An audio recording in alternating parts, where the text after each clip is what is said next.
देखो जी, आज हम आपके लिए लेके आए हैं सेट 21 इसका फर्स्ट क्वेश्चन है, सिद्ध करें कि sec x का integration log sec x plus 10x plus c होगा।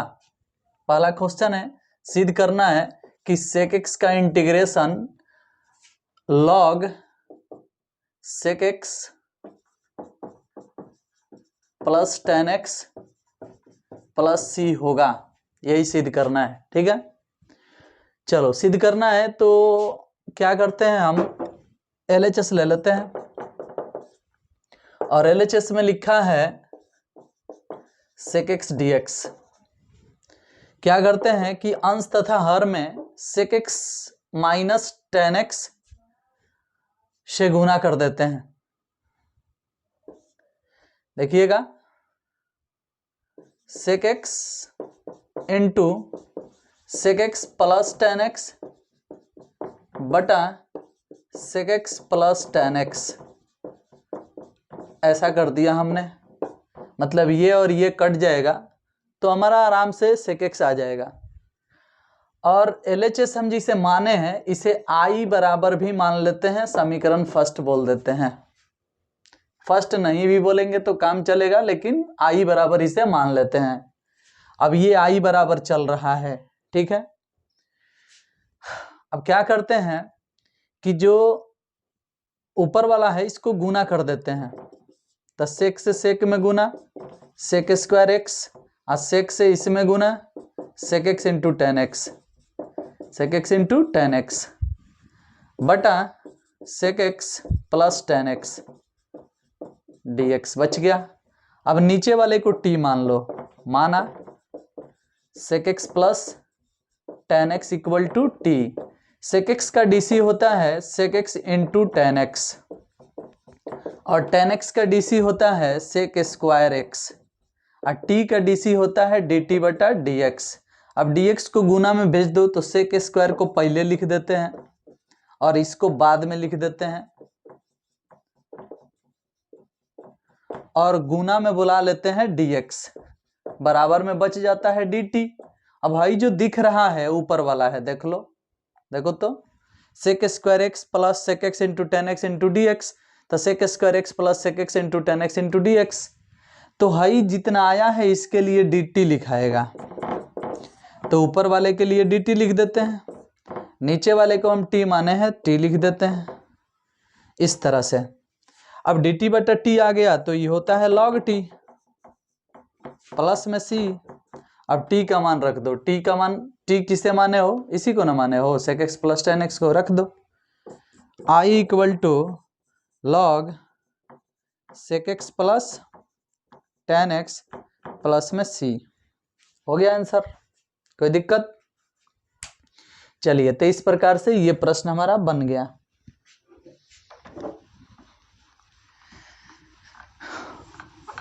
सिद्ध हो गया, देख लो। इस जो आया है इसी को आप RHS बोल सकते हो। LHS से आप चले थे, यही लाना था, ला दिए।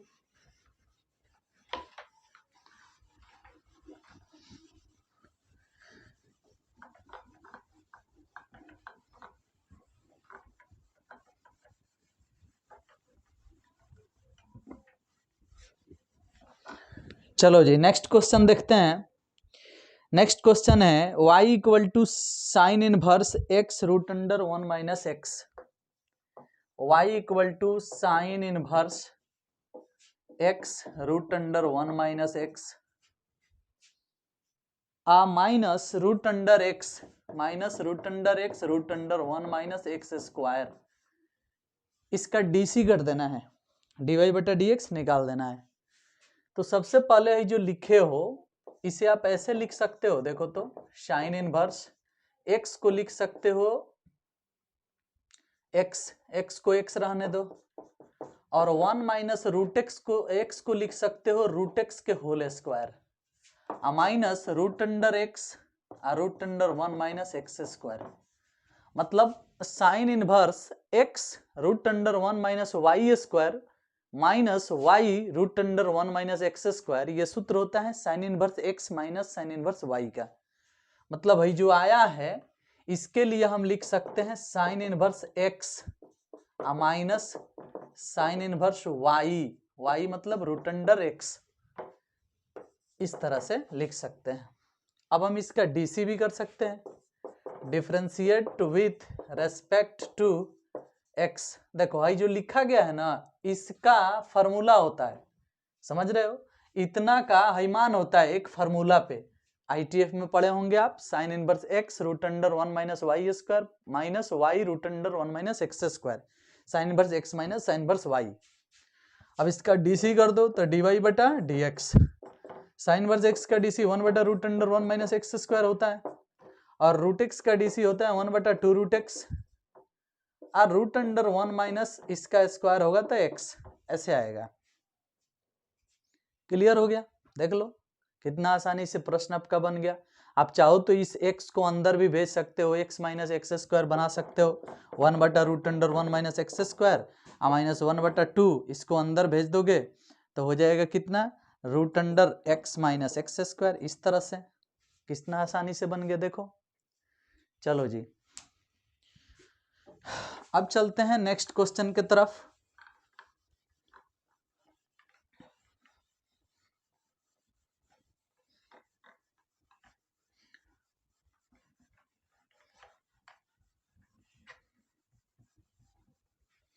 देखिएगा नेक्स्ट क्वेश्चन, तीसरा क्वेश्चन कह रहा है कि गॉफ तथा फॉग ज्ञात करें।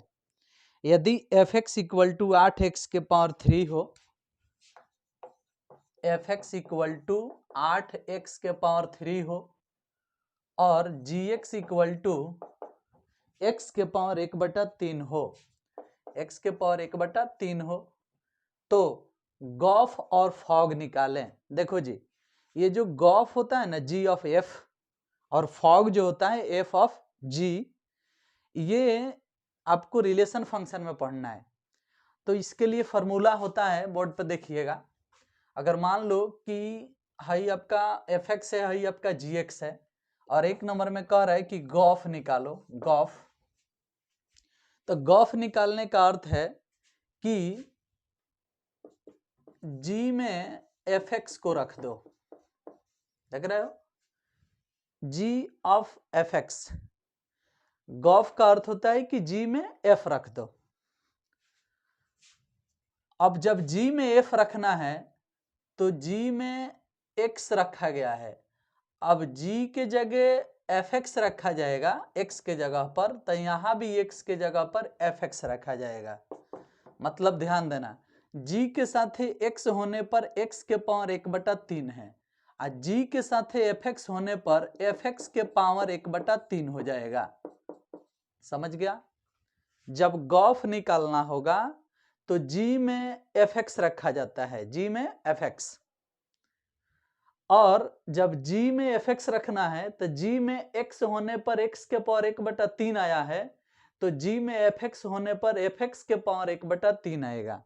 इसके अनुसार एक्स के जगह पर एफ एक्स रखा जाएगा। अब एफ एक्स का मान 8x के पावर 3 है, देखो, तो एफ एक्स के जगह पर 8x के पावर 3 रख दो, और इसका पावर 1/3 है, ऐसे लिख दो। 8 के लिए 2 लिख सकते हो, x के पावर 3 लिख सकते हो, और पहले से 1/3 है तो 1/3 लिख दो, 3 3 कट गया तो 2x आंसर हो जाएगा, यानी गॉफ आपका 2x निकलेगा। अब चलो दूसरा प्रश्न में कह रहा है कि फॉग निकालो, फॉग, फॉग निकालो। एफ ऑफ जी, मतलब फंक्शन एफ में जी रखना है, जिस तरह से जी में एफ रखा गया उसी तरह से अब एफ में जी रखना है, यानी एफ के अंदर जी एक्स लिखना है, इस तरह से। इसमें गॉफ था तो जी के अंदर एफ लिखा गया था, जी के अंदर एफ, यहाँ एफ के अंदर जी लिखा जाएगा, एफ के अंदर जी। तो जब एफ के अंदर जी लिखा गया है तो एफ के अंदर एक्स होने पर 8x के पावर 3 हुआ है, तो एफ के अंदर हाथी होने पर 8 हाथी के पावर 3 होगा, और एफ के अंदर gx होगा तो 8 gx के पावर 3 होगा, यानी आप इसे लिख सकते हो 8 gx के पावर 3 होगा। देखो इसके अनुसार एफ के साथ हाथी होने पर 8 हाथी के पावर 3 है, तो यहाँ एफ के साथ gx है, तो एफ के साथ gx होने पर 8 gx के पावर 3 होगा, तो 8 gx के पावर 3 लिखे हैं।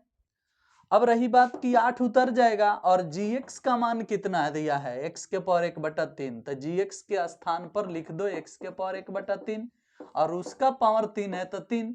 अब हाई 3 से हाई 3 कट जाएगा तो इसका आंसर 8x आएगा। यानी फॉग आपका 8x निकला, गॉफ आपका 2x निकला। तो फॉग और गॉफ हमें उम्मीद है कि आप समझ गए होंगे।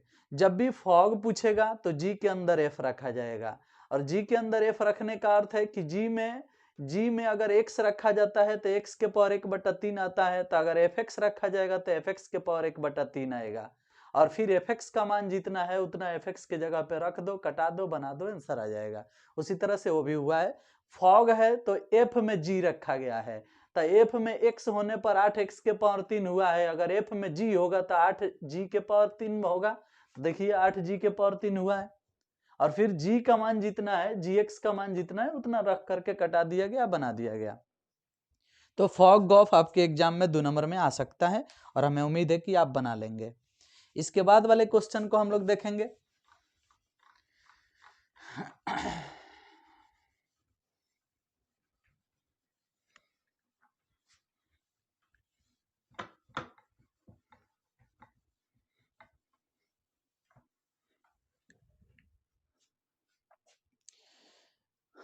लाइट भी चला गया, चलो दिखाई दे रहा होगा, ध्यान दीजिएगा। अभी हम बनाएंगे क्वेश्चन नंबर 4। कह रहा है कि probability of A union B ज्ञात करें यदि 2 probability of A equal to 5/13 हो, 2 probability of A equal to probability of B equal to 5/13 हो, ठीक है, और probability of A by B, probability of A by B बराबर 2/5 हो। देख रहे हो, ध्यान देना, probability of A by B बराबर 2/5 हो, 2 probability of A equal to 5/13 हो और probability of B equal to 5/13 हो, तो probability of A union B निकाले। देख भाई, ये है क्वेश्चन नंबर आपका 4। हाई देख के आप बता सकते हो कि प्रोबेबिलिटी ऑफ ए कितना होगा। 2 भाग में जाएगा तो 13 में 2 जाके गुना हो जाएगा तो 5/26 होगा। अब प्रोबेबिलिटी ऑफ बी कितना होगा तो 5/13 होगा। ए बाई बी कितना है 2/5 है। तो इससे आपने ये निकाल लिया, हाई पहले से दिया है। अब सूत्र लगाओ, चूंकि probability of A by B हाई जो है इसका सूत्र होता है probability of A intersection B बटा प्रोबेबिलिटी ऑफ बी, ये फार्मूला होता है ए बाई बी का। अबलिक हटेगा, इंटरसेक्शन लगेगा, और अबलिक के बाद वाला जो है अबलिक के बाद वाला जो है वो नीचे आता है। अब तुम इसका मान बताओ कितना है 2/5। ए इंटरसेक्शन बी पता नहीं है और बी का मान तो पता है 5/13, तो यहाँ लिख दो 5/13। अब भाई गुना हो जाएगा तब 5 दूनी 10 और 13 पचे 65, यानी probability of A intersection B का मान हो जाएगा अगर हाई गुना हो जाएगा तो 2/5 गुने 5/13, ऐसे गुना होगा तो 5 कट जाएगा, 2/13 आ जाएगा। इस तरह से probability of A intersection B इतना आ गया 2/13। अगर आप गुना भी कर देते 5 दूनी 10 13 पचे 65, तो फिर कटा के इतना ही आता 2/13, तो प्रोबेबिलिटी ऑफ ए इंटरसेक्शन भी निकल गया। लेकिन वास्तव में आपके प्रश्न में पूछा क्या है, आपके प्रश्न में पूछा है कि probability of A union B निकालो। अब ए यूनियन बी निकालो तो इसका सूत्र क्या होता है भाई, तो इसका सूत्र होता है probability of A plus probability of B minus में probability of A intersection B. अब ए यूनियन बी जो है ये निकालना है। अब प्रोबेबिलिटी ऑफ ए कितना है भाई 5/26, 5/26 लिख दो। अब प्रोबेबिलिटी ऑफ बी कितना है 5/13, 5/13। अब probability of A intersection B कितना है, ए इंटरसेक्शन बी 2/13, तो 2/13 है। अब यहाँ 26 13 13 ये कौन सी हो गया, एलसीएम हो गया 26 से 26 कट गया 5, 13 दूनी 26 तो 10, 13 दूनी 26 तो 2 दूनी 4, 10 5 15 में से 4 गया 11, 11/26 आपका आंसर हो जाएगा। ठीक है, इस तरह से ये आपका हो गया कौन सी, probability of A union B, जो कि इस क्वेश्चन में पूछ रहा था। चलो जी, अब नेक्स्ट क्वेश्चन पे हम लोग चलेंगे।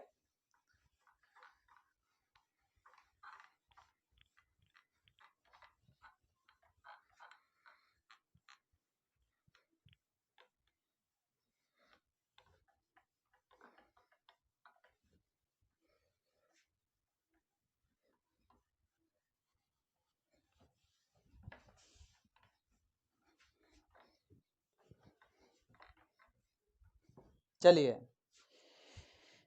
आगे लिखा है कि f such that r to r fx equal to 3, ध्यान देना सब लोग, क्वेश्चन नंबर 5 में लिखा है कि fx equal to 3 minus x के पावर 3 और उसका होल पावर 1/3। तो सिद्ध करें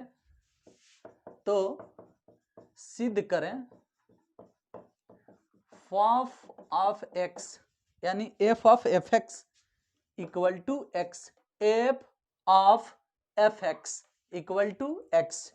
फॉफ भी लोग उसको पढ़ देता है, फॉग, गॉफ, फॉफ, गॉग, ये सब आता है, ये शॉर्टकट नाम है पढ़ने का, लेकिन ये पढ़ना सही नहीं है। फॉग को f ऑफ gx पढ़ा जाता है, गॉफ को g ऑफ fx पढ़ सकते हो, लेकिन ऐसा नहीं पढ़ सकते हो फॉग गॉफ, लेकिन अच्छा लगता है पढ़ने में, सुविधा होती है, इसलिए हम लोग फॉग गॉफ बोल लेते हैं।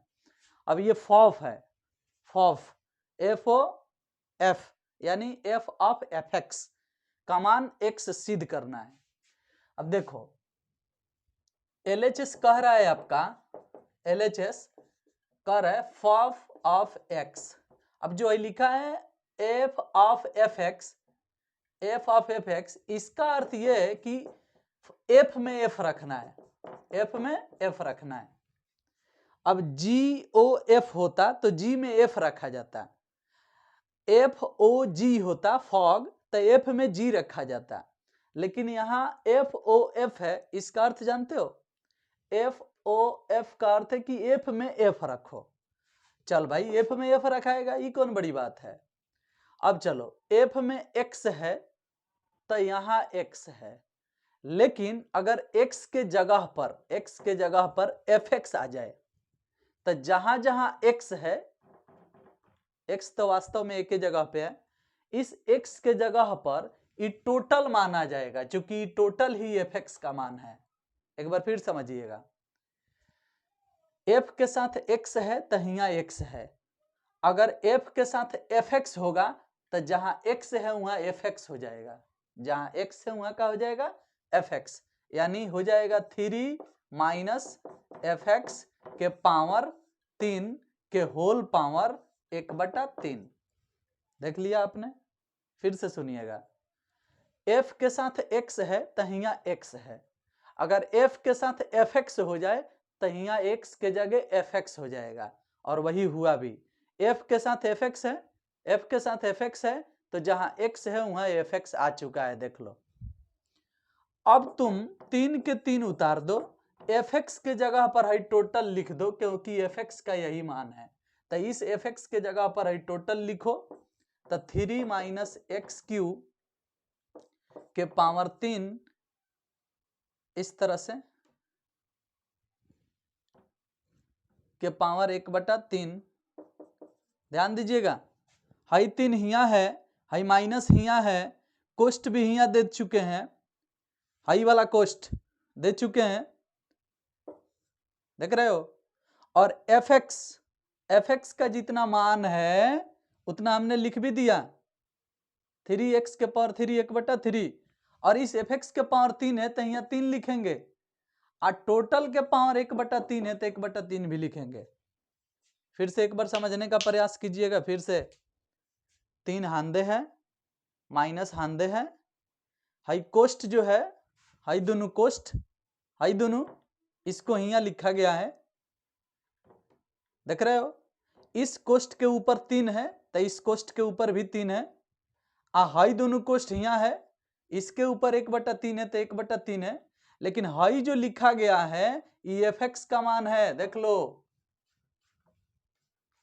देख रहे हो, fx के जगह पर हाई लिखा गया है, हाई 3 का 3 यहाँ है, हाई 1/3 टोटल के पावर में है तो है, देख लो, हमने क्या किया है, fx का मान पुट किया है। अब चलो 3 अपने जगह पे उतर गया, माइनस भी उतर गया, लेकिन हाई 3 इस 3 को कटा देगा, तो खाली बचेगा 3 माइनस एक्स क्यूब, इसका पावर 1/3। अब भाई 3 प्लस में 3 माइनस में ये उड़ गया, हाई माइनस इसको प्लस बना देगा, तो x के पावर 3 और उसके होल पावर 1/3, तो हयो 3 उड़ गया, का बच गया x, और यही आपका RHS है, देख सकते हो। इस तरह से ये क्वेश्चन भी हमने प्रूफ कर दिया। ये भी आपके रिलेशन फंक्शन का क्वेश्चन है, फॉफ निकाला गया है इसमें। आगे चलते हैं और नेक्स्ट क्वेश्चन को देखते हैं।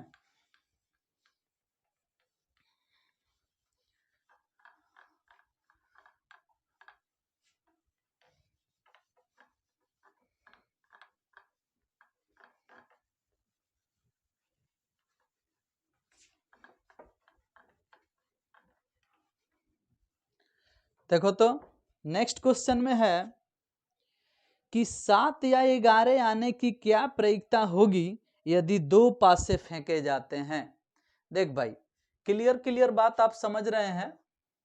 क्वेश्चन नंबर 6 है शायद। 2 पासे फेंकने पर कुल घटना यानी नंबर ऑफ एस बराबर 36। हर कोई जानता है कि जब भी 2 पासा फेंका जाता है तो नंबर उसका कितना हो जाता है, 36 टोटल घटना का। अब सुनिएगा, इसमें कह रहा है कि 7 या 11 आने की क्या प्रयोज्यता होगी। 7 या 11 आने की क्या प्रयोज्यता होगी। अब देख भाई, 7 या 11 आने की प्रयोज्यता पूछ रहा है, तो हम मान लेते हैं कि दोनों पासे पर आए अंकों का योग 7 होने की घटना ई है और दोनों पासे पर आए अंकों के 11 होने की घटना एफ है। मान सकते हैं। माना दोनों पासे पर आए अंकों के योग 7 होने की घटना ई है तथा 11 होने की घटना एफ है। अब ई बराबर कोई पूछता है कि क्या आएगा, तो दोनों पासे का योग 7 होने वाला लिख दो। जैसे मान लो 3 4 4 3 6 1 1 6 5 2 2 5। इसके बाद कोई और नहीं हो सकता है जिनके पासों के अंकों का योग 7 हो, यही होगा। इससे ज्यादा बनने वाला नहीं है। और एफ में आपसे पूछा जाएगा तो एफ में 11 वाला चाहिए, तो 11 में होता है 5 6 और 6 5, 5 6 और 6 5। अब तुम बताओ कि क्या यहाँ दोनों के बीच में कुछ कॉमन है। 11 होने के लिए 6 5 5 6, यही 2 को जोड़ के 11 आएगा, और 7 होने के लिए है लिखा गया है। इसके अलावा कोई और मिलने वाला है नहीं। अब तुम बताओ कि दोनों में कुछ कॉमन है। यहाँ ई इंटरसेक्शन एफ, तो दोनों में कुछ भी कॉमन नहीं है, देख सकते हो कुछ भी कॉमन है। जब कॉमन नहीं है इसका अर्थ है कि ई तथा एफ अपवर्जी घटना है, अपवर्जी घटना है। और जब अपवर्जी घटना है तब probability of E union F, union हमने क्यों लगाया, क्योंकि प्रश्न पढ़ो, प्रश्न में कह रहा है कि 7 या 11 आने की प्रयोज्यता बताएं। तो हम बहुत पहले आपको पढ़ाए होंगे क्लास में, ऐसे 8-10 दिन पहले या 4-5 दिन पहले पढ़ाए होंगे जब प्रोबेबिलिटी पढ़ा रहे होंगे, तो कि या माने यूनियन और माने इंटरसेक्शन, और माने इंटरसेक्शन या माने यूनियन हम बता चुके हैं। तो जब ये कह रहा है कि 7 या 11 तो समझ जाओ या लगा है यानी यूनियन निकलेगा, और यूनियन जब निकलेगा तो अपवर्जी घटना में यूनियन का मान होता है खाली probability of E plus probability of F, क्योंकि अपवर्जी घटना में इंटरसेक्शन 0 हो जाएगा, इंटरसेक्शन 0 हो जाएगा तो खाली जोड़ा जाएगा, तो जोड़ा जाएगा तो प्रोबेबिलिटी ऑफ ई मतलब ई में कई गो है, एगो दूगो तीन गो चार गो पाँच गो 6 गो, तो 6/36, अब प्लस एफ में कई गो है, एगो दूगो, तो 2/36, तो 6 गो 2 गो 8/36 यानी 4 बटा 2 चौका 8, 9 चौका 36, 2 बटा 9, और यही आपका आंसर होगा। ठीक है, तो आप इस तरह से इस प्रश्न को बना सकते हो, 2 नंबरिया में पूछेगा आपके एग्जाम में। मुझे उम्मीद है कि आप इसे आसानी से सॉल्व कर लोगे।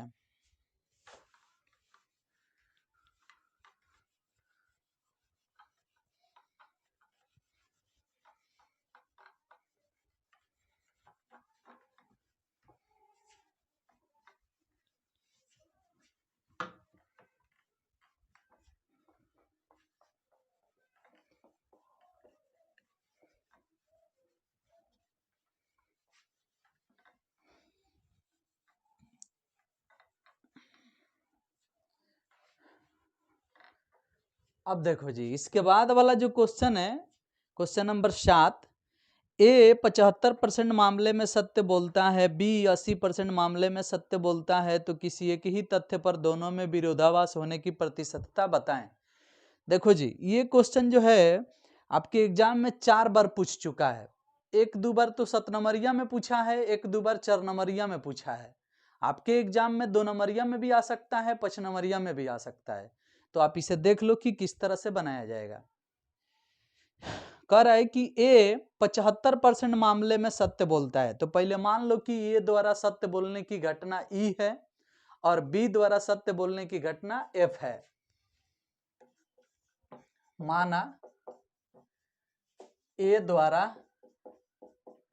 सत्य बोलने की घटना ई है,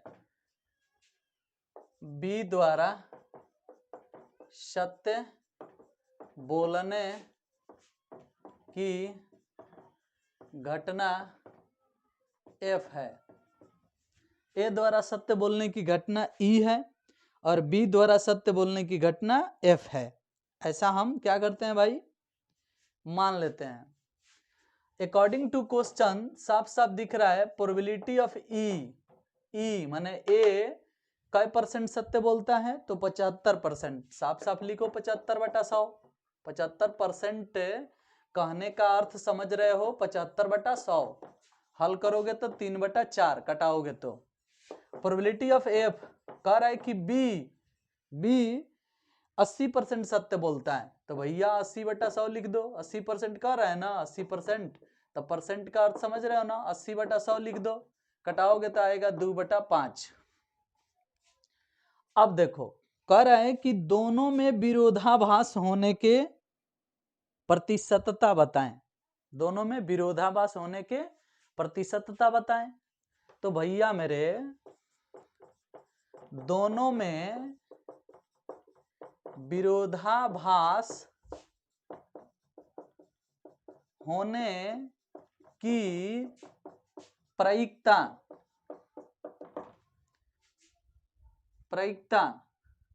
बराबर क्या बोल सकते हो उसे? प्रायिकता बराबर क्या बोल सकते हो? Probability of E intersection F dash. मतलब जिस समय ई सत्य बोलेगा उस समय एफ झूठ बोलेगा। विरोधाभास का यही अर्थ होता है कि एगो यस बोलेगा तो एगो नो बोलेगा, एगो नो बोलेगा तो एगो यस बोलेगा। तो P E intersection F dash, यानी ई सत्य बोला तो एफ झूठ बोल दिया, अब प्लस जिस समय ई झूठ बोल दिया उस समय एफ सत्य बोल दिया। यही है विरोधाभास।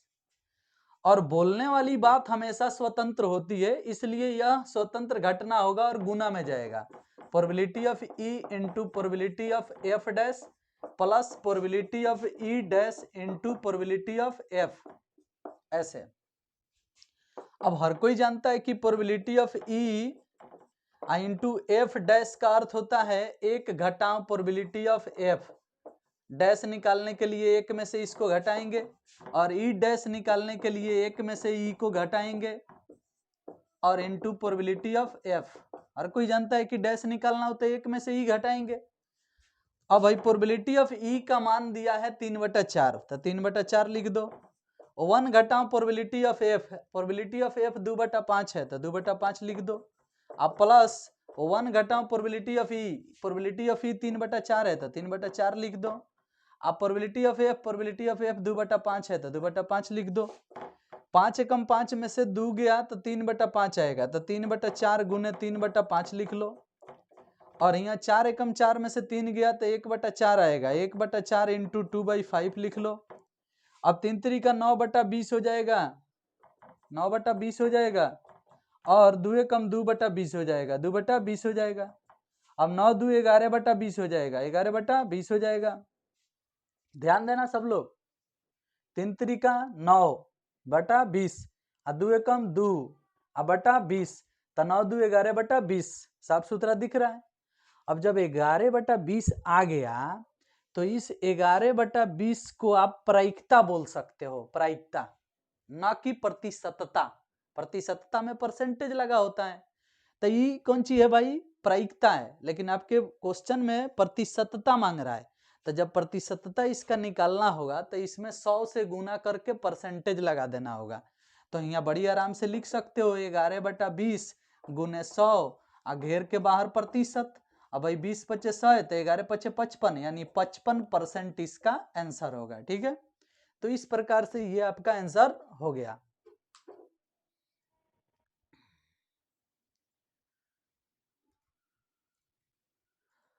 और इस प्रश्न में एक जगह गड़बड़ी हो गया है, जानते हो कहां? यहां पे देखो, 1 0 से 1 0 कटेगा तो 8/10 आएगा, और 8/10 को कटाओगे तो 4/5 आएगा, जबकि हमने 2/5 रख के बना दिया है, जिसके कारण 55% आंसर आया है। तो यहां ठीक से कटाओगे तो है 4/5 होगा। जब ये 4/5 होगा तो यह 4/5 कहाँ काम में आएगा? तो प्रोबेबिलिटी ऑफ एफ में। तो आगे चल के जहां मान पुट किया गया है 2/5, वहां लगेगा 4/5, जहां 2/5 वहां लगेगा 4/5। समझ रहे हो? यहां पहले क्या था? 2/5 था, तो जहां जहां 2/5 है वहां तुम 4/5 बना दिया। अब इसको हल करोगे तो 5 एकम 5 में से 4 गया, 1/5 आएगा, यहाँ हो जाएगा 1/5। और यहाँ 4 एकम 4 में से 3 गया, 1/4 आएगा। और फिर बाहर 4/5 है तो यहाँ बाहर 4/5 हो जाएगा। ठीक है, अब इसको हल करोगे तो 3 एकम 3/20 आएगा, 3/20 आएगा।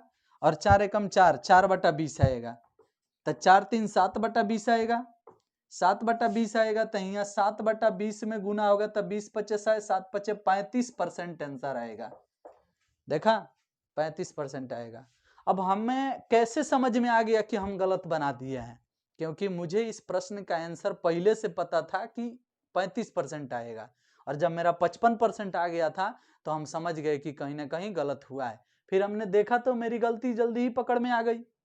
अगर आप भी मेरे जैसा प्रैक्टिस कर लिए होंगे तो गलत बनाने के बाद भी आपके पास मौका होगा कि आप खुद से पहचान लो कि आप गलत बनाए हो कि सही बनाए हो।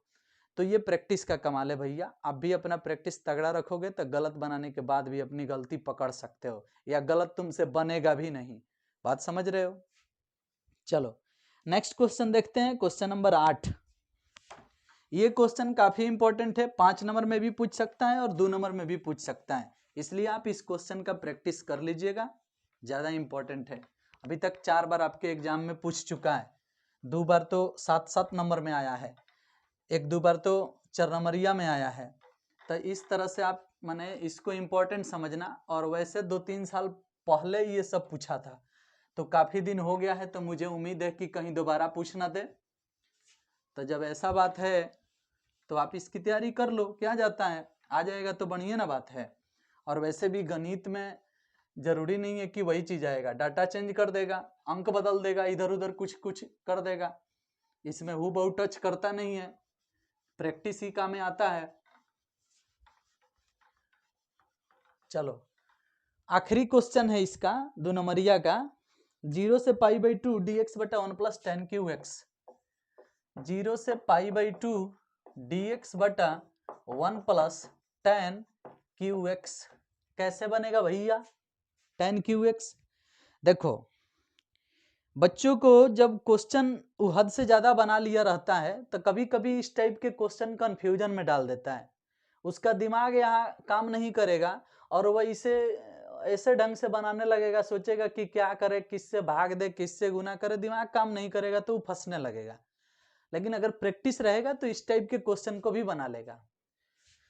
क्या करते हैं कि इसे आई मान लेते हैं, और आई बराबर मान के आगे बढ़ते हैं, tan को साइन बटा कॉस में बदलते हैं, तो साइन क्यू एक्स बटा कॉस क्यू एक्स हो जाएगा बोलो, और इससे इसमें गुना कराएंगे, इसको पलट के ऊपर कर देंगे, तो 0 से π/2 कॉस क्यू एक्स ऊपर हो जाएगा, और बटा में कॉस से इसमें गुना होगा तो cos cube x plus sine cube x, मतलब बटा के जोड़ हो गया, और कॉस क्यू एक्स एलसीएम बन के पलट भी गया। कॉस क्यू एक्स से 1 में गुना करोगे तो cos q plus sine q आ गया, और कॉस क्यू एलसीएम बन के पलट गया, ऊपर चला गया। इसे फर्स्ट मान लो, और अब प्रॉपर्टी यूज करो, जहां जहां x है वहां π/2 माइनस एक्स कर दो, तो सीधी सी बात है, आप समझ रहे हैं, 0 से ही π/2 हो गया, यहाँ π/2 माइनस एक्स हो जाएगा, कॉस π/2 माइनस एक्स बटा cos π/2 minus x sine π/2 minus x. इस तरह से देखो, तो जहां जहां x है वहां π/2 minus x, π/2 minus x, π/2 minus x, तो हर कोई जानता है जी क्या हो जाता है, cos π/2 माइनस एक्स तो साइन हो जाएगा, sine cube x, cos sine हो जाएगा, sine cube x, sine cos हो जाएगा, कॉस क्यू एक्स dx। इस सेकंड मान लो और जोड़ दो, समीकरण फर्स्ट प्लस सेकंड। अरे भैया जब इसको जोड़ोगे तो एलसीएम तो दोनों का सेम है, एलसीएम सेम आएगा, ऊपर वाला जुट भी जाएगा, सेम सेम होके कट जाएगा, सीधे सीधे 2i बराबर हो गया 0 से π/2 1 dx, क्योंकि नीचे वाला जितना है उतना ही ऊपर वाला जोड़ोगे तो आ जाएगा, sine q cos q sine q जोड़ोगे बराबर आएगा, कट के 1 हो जाएगा, तो हो जाएगा 1 dx। अब 1 का इंटीग्रेशन कौन नहीं जानता है भाई, 1 का इंटीग्रेशन होता है x, और अपर लोअर लिमिट 0 से π/2, π/2 यहाँ पुट करोगे तो सीधे सीधे हो जाएगा कौन सी π/2, और i बराबर हो जाएगा π/4, और यही आपका आंसर हो जाएगा। देखो तो ये क्वेश्चन का आंसर भी π/4 आएगा, और कितना आसानी से बन गया आप समझ सकते हो। चलो जी, अगर tan क्यू के जगह cot क्यू भी दिया होता तो आप उसको भी इसी तरह से बनाते, और उसका भी आंसर यही आता, π/4।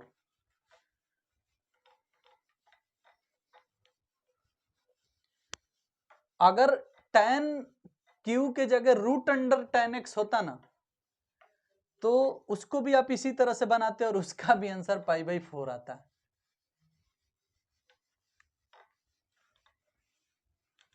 चलिए, तो 2 नंबरिया क्वेश्चन इस सेट का खत्म। अब आइए 2 5 नंबरिया है उसे भी देख लेते हैं कैसे बनेगा। क्वेश्चन नंबर फर्स्ट 5 नंबरिया का करे कि x³ प्लस y³, ये आपके एग्जाम में पूछ दिया है क्वेश्चन, वही लिखे हैं हम, माइनस में x² dx बराबर 0, हल करना है। हल करना है तो हल करेंगे, क्या करेंगे कि इस पर से उधर भेज देंगे, x³ plus y³ into dy बराबर में है, उधर जाएगा तो पॉजिटिव हो जाएगा, x² dx। dy है तो dy ऊपर कर लो, dx को नीचे कर लो, इसको ऊपर कर लो और इसको नीचे भेज दो, ऐसे। अब तुम y बराबर vx मान लो, माना y बराबर vx, तो v बराबर y/x लेने पर तो dvx बटा dx, y के जगह vx रखा गया, यहाँ भी y के जगह vx रख दो, और यहाँ भी y के जगह vx रख दो, तो vq x³ हो जाएगा। अब x³ कॉमन होके कट जाएगा, x³ कट जाएगा, इधर vx का dc होता है v प्लस x dv बटा dx, तुम लोगों को पता होगा, u इंटू v पर dc होता है तो v प्लस x dv बटा dx आता है। इधर x³ उड़ गया तो v बटा 1 प्लस vq बच गया, इस तरह से। अब भाई v को उधर भेज दो तो हो जाएगा x dv बटा dx बराबर v बटा 1 प्लस vq माइनस v। इसको हल करोगे तो x dv बटा dx इससे गुना होगा तो v माइनस v के पावर 4, और बटा में क्या हो गया 1 प्लस vq, इस तरह से। अब भाई v उड़ गया, और हाई जो दिख रहा है एक्स डी बटा डी एक्स बराबर माइनस भी के पावर 4 इतना। इसमें भी वाले पद को इधर भेज दो, उसको इधर भेज दो, तब जाके हल होगा। तो ही 1 प्लस भी क्यू इधर भेजोगे, देखो तो 1 प्लस भी क्यू इधर भेजोगे ऊपर, तो 1 प्लस भी क्यू ऐसे हो जाएगा। अब फिर माइनस भी के पावर 4 है तो खाली भी के पावर 4 नीचे भेजोगे तो भी के पावर 4 ऐसे हो जाएगा, और इधर बच जाएगा डी भी, और उधर बच जाएगा माइनस डी एक्स बटा एक्स। देख लो फिर से एक बार ध्यान देना, यहां से समझा रहे हैं। हाई वाला चीज यहाँ उतर गया है, हाई भी उधर जाके माइनस लग गया है। हाई वाला एलसीएम बनेगा, हाई भी यहाँ उतर जाएगा, माइनस भी से 1 में गुना माइनस भी, या माइनस भी से इसमें गुना माइनस भी के पावर 4, प्लस भी माइनस भी उड़ गया, माइनस भी के पावर 4 बटा 1 प्लस भी क्यू बच गया। अब हाई बराबर के इधर भेजेंगे तो ऊपर हो जाएगा, हाई इधर भेजेंगे तो नीचे हो जाएगा। तो हाई ऊपर हाई नीचे देखो लिखे होंगे, और डी भी पहले से इधर है तो डी भी सट गया, dx इधर से उधर जाएगा तो ऊपर हो गया, x इधर से उधर जाएगा तो नीचे हो गया, और माइनस इधर जो छूट गया था वो माइनस भी लग गया। अब आसानी से इसको हल करो, दो जगह छीट के, दो जगह छीटोगे तो 1 बटा भी के पावर 4 डी भी अलग हो जाएगा, अब भी के पावर 3 बटा भी के पावर 4 हो जाएगा। तो एगो कटाइए दो, इससे ही कट जाएगा, तो सीधे सीधे 1 बटा भी यानी डी भी बटा भी हो जाएगा, और बराबर में माइनस डी एक्स बटा एक्स हो जाएगा। अब भाई देखो 1 बटा भी के पावर 4 है तो इसका इंटीग्रेशन का होगा, तो माइनस 1 बटा 4 एगो कम हो जाता है 3 भी के पावर 3, इसका इंटीग्रेशन हो गया। आ माइनस 1 बटा भी है तो लॉग भी हो जाएगा, हाई है माइनस लॉग एक्स, अब प्लस में कौन चीज सी। अब तनी ध्यान देना, इसका माइनस इसका माइनस इसका माइनस कॉमन होके उड़ गया, तो 1 बटा 3 भी क्यू प्लस में लॉग भी, हाई जो है बराबर में बच गया लॉग एक्स, अब प्लस में सी। इस तरह से हो गया। अब क्या कर सकते हो कि भी का मान रख दो, भी का मान रखने पर, तो जब भी का मान रखोगे तो भी का मान वाई बटा एक्स रखना है, तो 1 बटा 3 यहाँ वाई बटा एक्स रखोगे तो वाई क्यू बटा एक्स क्यू हो जाएगा, बटा एक्स क्यू, अब प्लस लॉग वाई बटा एक्स, इस तरह से। हाई इधर बुला सकते हो माइनस में लॉग एक्स और बराबर में सी। अब हाई पलट जाएगा तो एक्स क्यू बटा 3 वाई एस क्यू हो जाएगा, इस तरह से एक्स क्यू ऊपर हो जाएगा, x cube 3 y cube plus में लॉग, अब लॉग m माइनस लॉग n है तो लॉग m बटा n हो जाएगा। जब लॉग m बटा n करोगे तो इतना के बटा में हाई आ जाएगा, हाई आएगा तो पलट के y बटा एक्स स्क्वायर बन जाएगा, हाई से y बटा एक्स स्क्वायर और बराबर में c। अब आप क्या कर सकते हो, इतना भी छोड़ सकते हो या इससे गुना करा सकते हो इसमें और इसमें, लेकिन हमें लग रहा है कि आप इतना ही छोड़ दो तो ज्यादा बेटर होगा। मान लो कि इससे गुना करा भी दोगे तो कोई फायदा होने वाला नहीं है, तो आपका यही बेस्ट आंसर हो जाएगा, यहीं पे छोड़ दो। हाँ कुछ आगे बढ़ाना चाहते हो खुद से तो ही पूरे सिस्टम को ही बराबर के उस साइड भेज दो, लॉग को इधर से उधर भेज दो, कुछ माने आगे पीछे करते रहो, लेकिन हम जान रहे हैं कि इतना बनाएंगे तो भी हमें 5 नंबर मिल जाएगा। ठीक है, तो ये आपका क्वेश्चन का आंसर हो गया।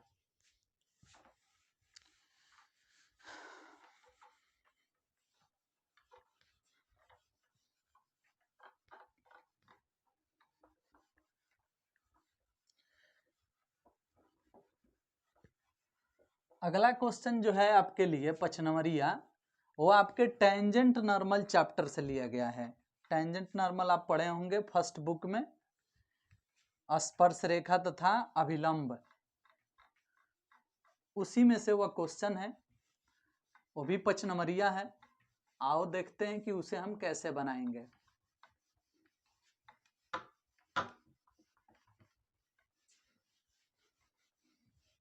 चलो देखो तो आखिरी 5 नंबरिया क्वेश्चन लिखा है, प्रवणता -1 वाली सभी रेखाओं का समीकरण ज्ञात कीजिए जो वक्र y बराबर 1 बटा x -1 को स्पर्श करती है। देख भाई, वक्र जो है वह y बराबर 1/x-1 है, ठीक है, और ढाल जो है स्पर्श रेखा की वह -1 है, पहले ही बोल चुका है, परवंता -1 वाली। तो पहले भाई इस वक्र का डीसी करो, डीसी करोगे dy/dx निकालोगे तो हर कोई जानता है 1/x का डीसी -1/x² होता है, तो इसका डीसी ही होगा।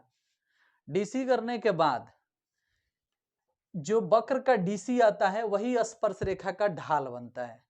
तो चूंकि स्पर्श रेखा की ढाल -1 है तो हम dy/dx के जगह पर -1 रखेंगे और -1/x-1 के होल स्क्वायर रखेंगे। माइनस माइनस कट जाएगा, इससे इसमें गुना होगा तो x-1 के होल स्क्वायर बराबर 1 आएगा। अब भाई 1 को स्क्वायर को इधर भेजोगे तो x-1 बराबर √अंडर इस तरह से होगा। अब जब इस तरह से होगा तो x-1 बराबर हल करोगे तब +-1 आएगा, और जब x-1 बराबर 1 लोगे तो x बराबर क्या हो जाएगा, तो 1 है, हाई जाके जुट जाएगा तो x बराबर 2 आ जाएगा, और जब x-1 बराबर -1 लोगे तो x बराबर है -1 जाके उसमें जुटेगा तो x बराबर 0 हो जाएगा। तो एगो x का मान 2 हो गया, एगो x का मान 0 हो गया। अब देखो जी, ये जो x का मान 2 और x का मान 0 आया है, अगर इसको ले चल के इसमें रखोगे समीकरण फर्स्ट में तो तुम्हें y का मान मिलेगा, और जो 2 रखने से जो y का मान आएगा वह 2 और y का मान एगो बिंदु हो जाएगा। मतलब इस तरह से समीकरण फर्स्ट से x बराबर 2 तो y बराबर, यहाँ 2 रखोगे तो 2 में से 1 गया 1 तो 1/1, y बराबर 1, x बराबर 0, 0 यहाँ रखोगे तो 1/-1 तो y बराबर -1। इसलिए स्पर्श बिंदुएं हो गया कितना कितना 2,1 तथा 0,-1, 2,1 0,-1, यानी इस वक्र पर 2 गो स्पर्श रेखा है, एगो स्पर्श कर रहा है 2,1 पर, एगो स्पर्श कर रहा है 0,-1 पर, और दोनों का ढाल -1 ही है। प्रश्न में पहले ही बोल दिया है कि परवंता -1 वाली, तो दोनों का ढाल -1 है, तब इस दोनों ही स्पर्श रेखा का समीकरण निकाला जाएगा। मतलब अब स्पर्श रेखा का समीकरण जो 2,1 पर स्पर्श करती है तो सूत्र होता है y-y1 बराबर m × x-x1। किसी भी रेखा का समीकरण का यही सूत्र होता है। तो y-y1 मने का 1, m मने का ढाल -1, पहले ही बोल चुका है परवंता -1 वाली, तो m के जगह -1, x-x1 के जगह कौन ची 1, हल कर दो इसे तो y-1 बराबर -x + 1 इधर आ जाएगा तो x + y, -1 का हुआ के -2 बराबर 0, तो एगो है इक्वेशन हो गया दूसरा का। अब स्पर्श रेखा का समीकरण जो किस पर 0-1 पर स्पर्श करती है तो सूत्र वही लगेगा y-y1 बराबर m × x-x1, y-y1 मने का -1 तो +1, m मने का -1, x-x1 मने का 0 तो 0। अब इसको हल करोगे तो -x इधर आके +x + y + 1 बराबर में 0, और यही आपका आंसर हो जाएगा। एगो हई यानी 2 स्पर्श रेखाएं ज्ञात किया गया, एगो इस बिंदु पर 2,1 पर, एगो 0,-1 पर, और इस प्रकार से ये भी क्वेश्चन हम बना दिए और ये सेट भी समाप्त कर दिए। तो इस सेट का दोनों पचनमरिया बन गया। एगो सेट और आपको बताएंगे, सेट 22, उसके बाद आपका प्रैक्टिस खत्म हो जाएगा।